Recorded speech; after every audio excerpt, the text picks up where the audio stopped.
Қайырлы күн. Сабағымызды бастамас бұрын, алдымен ың әрпін қайталайық. Бұл ың, қоңыз. Бүгін біз сабақта өзіміздің не жейтінімізді айтып үйренеміз. Бүгінгі сабақтың тақырыбы «Сен не жейсің?»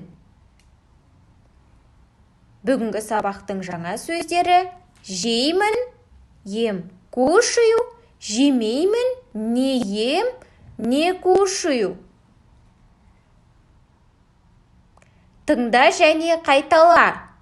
Алма, яблоко, алма, яблоко. Алмұрт, груша. Бұл алмұрт. Бұл өрік, абрикос. Бұл жүзім, виноград. Бұл шие, вишня. Мен алмұрт жеймін, мен алма жеймін, мен өрік жеймін, мен шие жеймін, мен жүзім жеймін.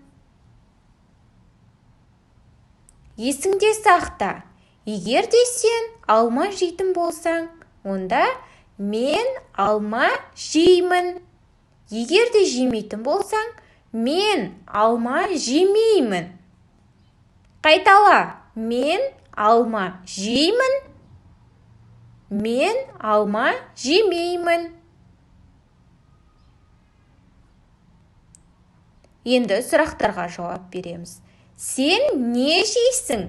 Сен не жемейсің? Төменде үлгісі көрсетілген. Мысалы, мен алма жеймін, мен шие жемеймін. Ал сен не жейсің және не жемейсің?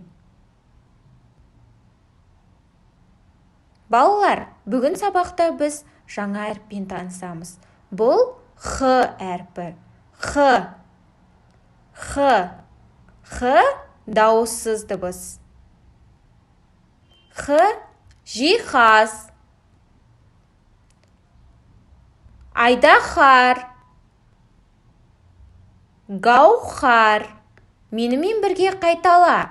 Жиһаз, айдахар, гаухар.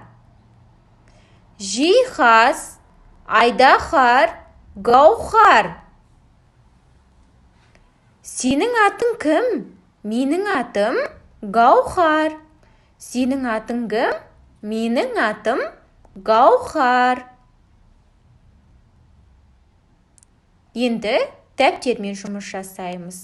Дәптердегі бірінші тапсырма Х әрпімен айдахар және гаухар сөздерін дәптерге жаз.